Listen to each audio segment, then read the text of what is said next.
أعوذ بالله من الشيطان الرجيم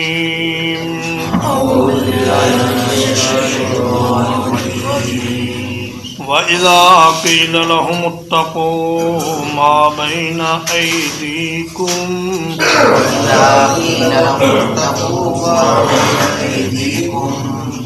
اور جب ان سے کہا جاتا ہے کہ بچو اس عذاب سے جو تمہارے آگے ہے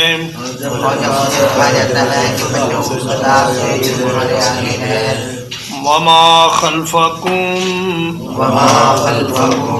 اور جو تمہارے پیچھے ہے لعلکم ترحمون تاکہ تم پر رحم کیا جائے۔ فرمایا کہ جب انہیں یہ کہا جاتا ہے کہ آگے آنے والے عذاب سے بھی ڈرو اور جو پچھلی قوموں کو عذاب ہو چکا ہے ان جیسے کام بھی نہ کرو اور اس عذاب سے بھی بچو۔ ایک تفسیر اس کی یہ کی گئی ہے کہ ما بین ایدیکم سے مراد پہلے گناہ ہیں، وما خلفکم سے مراد بعد میں ہونے والے گناہ ہیں، کہ جو گناہ پہلے ہو چکے ہیں ان سے بھی توبہ کرو اور معافی مانگو، اور جو بعد میں ہونے والے ہیں ان سے بچ کے رہو۔ اور ایک معنی اس کا یہ ہے کہ ما بین ایدیکم سے مراد دنیا ہے اور وما خلفکم سے مراد آخرت ہے، یعنی عذاب دنیا میں بھی آ سکتا ہے، اس سے بھی بچو، اور آخرت میں جو عذاب ہے اس سے بھی بچنے کی کوشش کرو تاکہ تم پر رحم کیا جائے۔ وما تأتیہم من آیۃ من آیات ربہم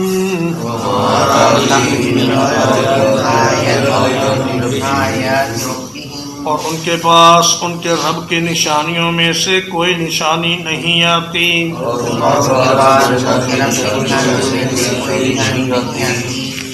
الا كانوا عنها معرضین، مگر وہ اس سے منہ موڑنے والے ہوتے ہیں۔ وَإِذَا قِيلَ لَهُمْ انفقوا اور جب ان سے کہا جاتا ہے خرچ کرو، مما رزقکم اللہ اس چیز سے جو اللہ نے تمہیں عطا کی ہے۔ قال الذین کفروا للذین آمنوا تو کافر لوگ ایمان والوں سے کہتے ہیں أَنُطْعِمُ مَن لَّوْ يَشَاءُ اللَّهُ أَطْعَمَهُ کیا ہم اسے کھلائیں جسے اگر اللہ کھلانا چاہتا تو کھلا دیتا۔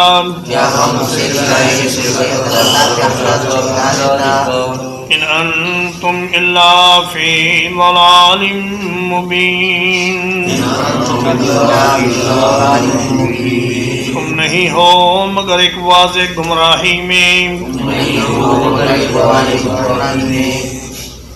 فرمایا اللہ کی نشانیاں دیکھتے ہیں، سنتے ہیں کہ فلاں جگہ زلزلہ آیا اتنے لوگ مر گئے، فلاں جگہ سیلاب آیا اتنے ہزار لوگ مر گئے، اور فلاں جگہ جنگ ہوئی اور اتنے لوگ مر گئے، فلاں جگہ بجلی گری اور اتنے لوگ مر گئے۔ یہ ساری چیزیں دیکھنے کے باوجود وہ ان نصیحتوں پر کوئی کان نہیں دھرتے، اور جب ان سے یہ کہا جاتا ہے کہ اللہ نے جو کچھ تمہیں عطا کیا ہے اس میں سے غریب اور مستحق لوگوں پر خرچ کرو، تو کٹ حجتی کے طور پر اور بہانے کے طور پر یہ کہتے ہیں کہ ہم اسے کیوں کھلائیں جسے اللہ نے نہیں کھلایا، اگر اللہ اسے کھلانا چاہتا تو کھلا دیتا۔ اور کہتے ہیں کہ تم اس کو کھلانا چاہتے ہو جسے اللہ نہیں کھلانا چاہتا. تو یہ بات وہ صرف اس وقت کہتے ہیں جب جیب سے کچھ نکالنے کا موقع ہو، لیکن جب ان کی کوئی حق تلفی ہو رہی ہو، کوئی ان کا مال چھین لے یا ڈاکہ مار لے یا ان کا کوئی بندہ قتل کر لے، اس وقت وہ یہ نہیں چاہتے کہ اللہ نے ایسا ہی چاہا تھا اس لیے جو ہو گیا ٹھیک ہو گیا. اس وقت وہ بدلہ لینے کے لیے، اپنا حق لینے کے لیے بڑے سرگرم ہو جاتے ہیں. تو ان کے پاس ہر بخیلی اور کنجوسی کے لیے کوئی نہ کوئی دلیل ہوتی ہے، اور ہر گناہ کے لیے کوئی نہ کوئی گھڑا گڑایا بہانہ ان کے پاس موجود ہوتا ہے. حالانکہ اللہ پاک نے یہ دنیا بنائی ہی آزمائش کے لیے ہے، اور اللہ نے بعض کو غریب اور بعض کو امیر اس لیے رکھا ہے کہ امیروں کا امتحان ہو جائے کہ وہ غریبوں پر خرچ کرتے ہیں کہ نہیں، اور غریبوں کا بھی امتحان ہو جائے کہ وہ مصیبت میں صبر سے کام لیتے ہیں یا نہیں، اور تنگ رزق کے باوجود حرام کی طرف جانے سے پرہیز کرتے ہیں یا نہیں. تو فرمایا کہ جو مال اللہ نے تمہیں دیا ہے اس میں غریبوں کا اور ضرورت مندوں کا بھی حق ہے، ان کا حق انہیں ادا کرو، یہ اللہ کا حکم ہے. وَيَقُولُونَ مَتَىٰ هَٰذَا الْوَعْدُ، اور کہتے ہیں کب آئے گا یہ وعدہ. ان کنتم صادقین، اگر تم سچے ہو. کہتے ہیں وہ قیامت جس سے تم ہمیں دھمکاتے ہو وہ آ کیوں نہیں جاتی، اسے لے کیوں نہیں آتے ہو. تو قیامت کی تاریخ وہ اس لیے نہیں پوچھتے کہ وہ اس کی تیاری کر سکیں، بلکہ اس لیے پوچھتے ہیں کہ پیغمبر کو اور مسلمانوں کو جھوٹا ثابت کر سکیں اور یہ کہیں کہ کوئی قیامت ویامت نہیں آنی، یہ سب قصے کہانیاں ہیں جو تم ہمارے سامنے بیان کر رہے ہو. اور اگر تم اس دعوے میں سچے ہو کہ قیامت آئے گی تو وہ آ کیوں نہیں جاتی، ہم تو اس کا انتظار کر رہے ہیں. ما ينظرون الا صيحة واحدة،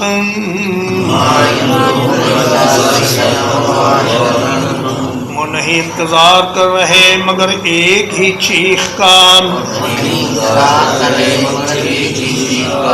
تأخذهم وهم يخصمون، وہ انہیں پکڑ لے گی جبکہ وہ آپس میں جھگڑ رہے ہوں گے. فرمایا قیامت برپا کرنے کے لیے ہمیں کسی لمبی چوڑی تیاری کی ضرورت نہیں ہے.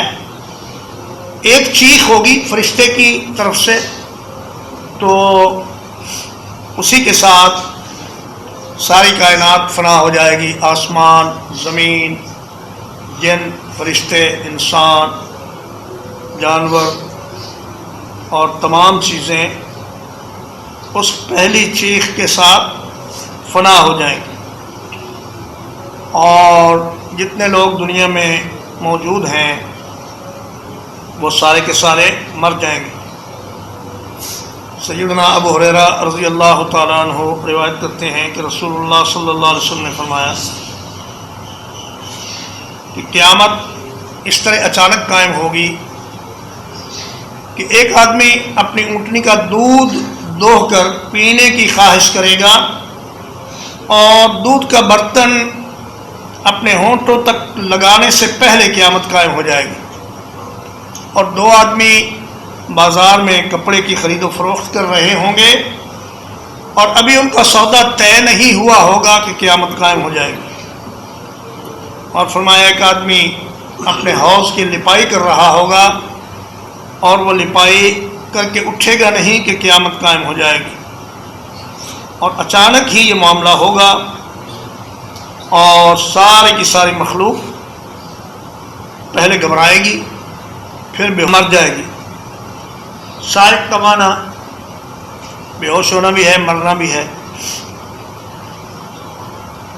تو فرمایا ونفخ فی الصور فصعق من فی السماوات ومن فی الارض الا من شاء اللہ ثم نفخ فیہ اخری فاذا هم قیام ینظرون۔ سورہ زمر میں اللہ پاک فرماتے ہیں کہ پہلی بار جب سور میں پھونک مارا جائے گا تو زمین و آسمان کی ہر چیز فنا ہو جائے گی، مگر جس سے اللہ چاہے وہ اس مرنے سے بچ جائے گا، جیسے جنت کی حوریں، اور اللہ پاک جسے چاہے گا وہ۔ اور پھر جب دوسرا نفخہ پھونکا جائے گا تو ساری مخلوق اٹھ کر کھڑی ہو جائے گی اور دوڑ کر اللہ کی طرف میدان محشر میں حاضر ہو جائے گی۔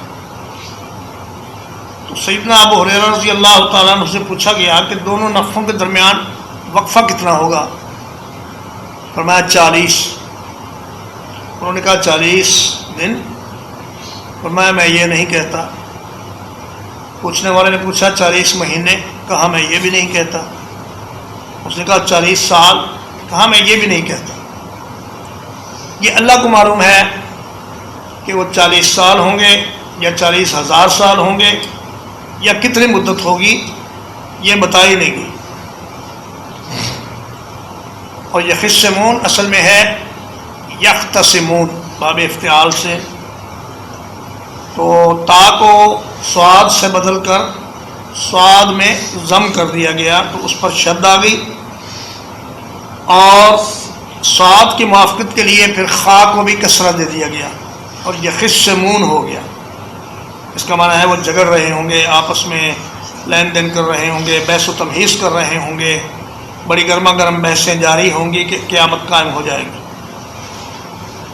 فلا يستطيعون توصية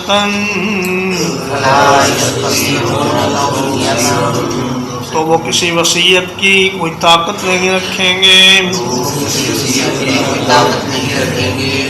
ولا إلى أهلهم يرجعون اور نہ ہی وہ اپنے گھر والوں کی طرف لوٹ سکیں گے۔ توصیہ وصا یوصی سے مصدر ہے، اس کا معنی ہے کہ کسی کو وصیت کرنے کی مہلت نہیں ملے گی، اچانک قیامت آئے گی اور موت آ جائے گی۔ اور جو لوگ گھر سے باہر ہوں گے انہیں گھر واپسی کا بھی موقع نہیں ملے گا، وہ جہاں ہوں گے وہیں پہ دھر لیے جائیں گے۔ وَنُفِخَ فِي الصُّورِ اور سور میں پھونکا جائے گا، فَإِذَا هُم مِّنَ الْأَجْدَاثِ إِلَىٰ رَبِّهِمْ يَنْسِلُونَ تو اچانک وہ اپنی قبروں سے نکل کر اپنے رب کی طرف دوڑ رہے ہوں گے۔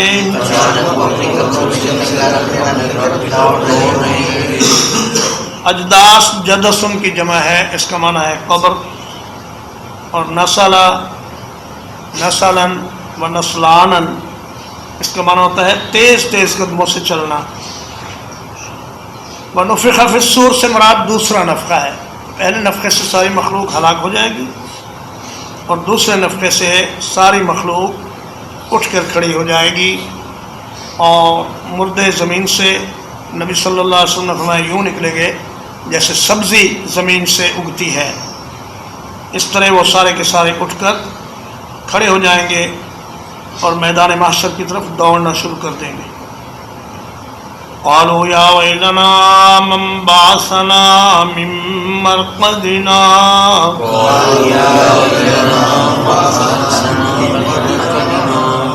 کہیں گے ہائے ہماری کم بختی، کس نے ہمیں ہماری سونے کی جگہ سے اٹھا دیا۔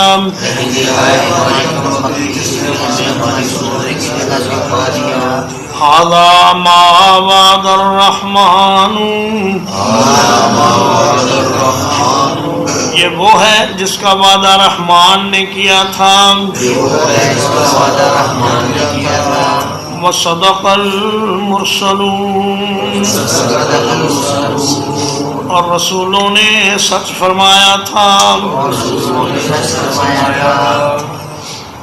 فرمایا جب وہ قبروں سے اٹھیں گے تو وہ یہ نہیں سمجھیں گے کہ ہم مرے ہوئے تھے، بلکہ وہ یہ سمجھیں گے کہ ہم تو آرام سے قبروں میں سو رہے تھے، تو اچانک کسی نے ہمیں اٹھا دیا.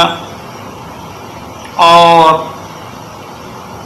جن کو عذاب قبر ہو رہا ہوگا وہ محشر کی ہولناکیاں دیکھ کر عذاب قبر کو بھول ہی جائیں گے. وہ کہیں گے ہم تو سو رہے تھے، ہمیں کس نے اٹھا دیا. تو آواز آئے گی کہ یہ وہ چیز ہے جس کا رحمان نے وعدہ کیا تھا. یہ آواز کون دے گا؟ یہ کوئی فرشتہ بھی ہو سکتا ہے، خود اللہ تبارک و تعالیٰ کی بھی آواز ہو سکتی ہے، اور ان کے اپنے ذہنوں میں بھی یہ بات آ جائے گی کہ اوہو یہ تو وہی قیامت ہے جس کی خبر ہمیں اللہ کے رسول دیتے رہے اور جس کا وعدہ اللہ نے کیا تھا. فرمایا ما وعد الرحمن، قیامت کے ذکر کے ساتھ اللہ پاک نے اپنے رحمان ہونے کا ذکر اس لیے کیا کہ بندوں کی امید نہ ٹوٹے. اس دن اللہ پاک وہ 99 رحمتیں اپنی مخلوق پر استعمال کرے گا جو اس نے بچا کر رکھی ہوئی ہیں. 100 رحمت کے 100 حصے ہیں، ایک حصہ دنیا میں بھیجا گیا ہے اور 99 حصے اللہ پاک نے اپنے پاس رکھے ہوئے ہیں. اور فرمایا وخشعت الاصوات للرحمن، بہت رحم کرنے والے اللہ کے لیے آوازیں دب جائیں گی. تو قیامت کے ذکر کے ساتھ اللہ کی صفت رحمان کا ذکر کرنا یہ اللہ پاک کی مہربانی اور اس کی شفقت کی اور نرمی کی دلیل ہے. ان کانت اللہ صیحۃ واحدۃ،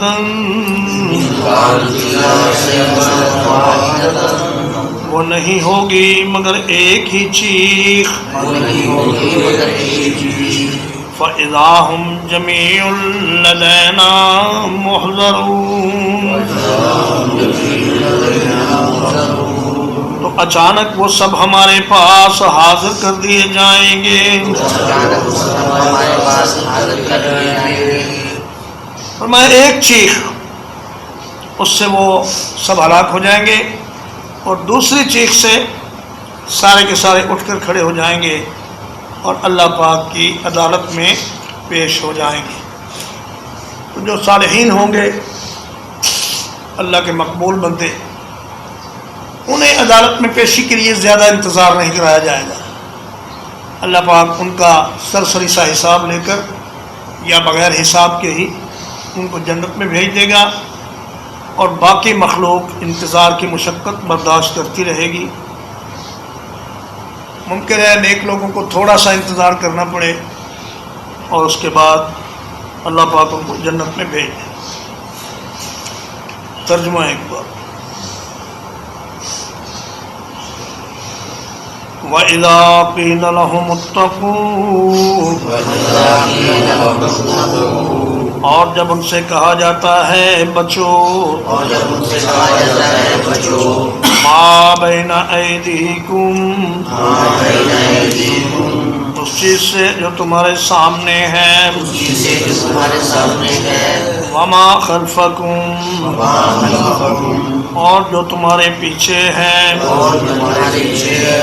لَعَلَّكُمْ تُرْحَمُونَ، تاکہ تم پر رحم کیا جائے. وَمَا تَأْتِيهِم مِّنْ آیَةٍ، اور نہیں آتی ان کے پاس کوئی نشانی، من آیات ربہم، ان کے رب کی نشانیوں میں سے، الا کانوا عنہا معرضین، مگر وہ اس سے منہ پھیرنے والے ہوتے ہیں. وَإِذَا قِيلَ لَهُمْ أَنفِقُوا، اور جب ان سے کہا جاتا ہے خرچ کرو مما رزقکم اللہ اس چیز سے جو اللہ نے تمہیں عطا کی ہے قال الذين كفروا للذين آمنوا تو کافر لوگ ایمان والوں سے کہتے ہیں انطعم من لو یشاء اللہ اطعمہ کیا ہم اسے کھلائیں جسے اللہ چاہتا تو کھلا دیتا ان انتم الا فی ضلال مبین نہیں ہو مگر ایک واضح گمراہی میں وَيَقُولُونَ مَتَى هَذَا الْوَعْدُ اور کہتے ہیں یہ وعدہ کب آئے گا ان کنتم صادقین اگر تم سچے ہو ما ينظرون الا صيحة واحدة وہ نہیں انتظار کر رہے مگر ایک ہی چیخ کا تأخذهم وهم يخصمون وہ انہیں پکڑ لے گی جب وہ آپس میں جھگڑ رہے ہوں گے فلا يستطيعون توصية تو کسی وصیت کرنے کی طاقت نہیں رکھیں گے ولا إلى أهلهم يرجعون اور نہ ہی وہ اپنے گھر والوں کی طرف لوٹ سکیں گے وَنُفِخَ فِي الصُّورِ اور سور میں پھونکا جائے گا فَإِذَا هُم مِّنَ الْأَجْدَاثِ إِلَىٰ رَبِّهِمْ يَنْسِلُونَ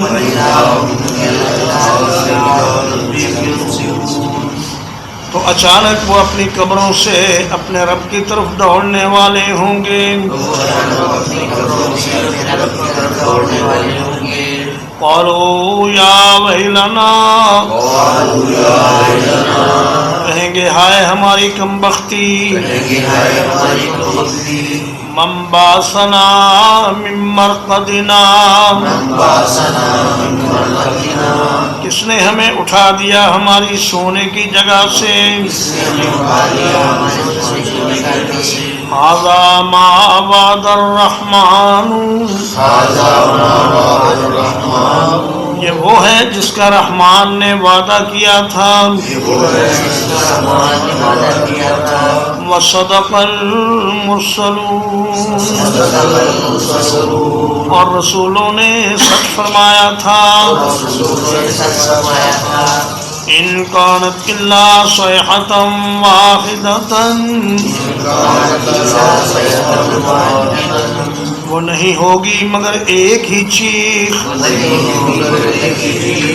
فَإِذَا هُمْ جَمِيعٌ لَدَيْنَا مُحْضَرُونَ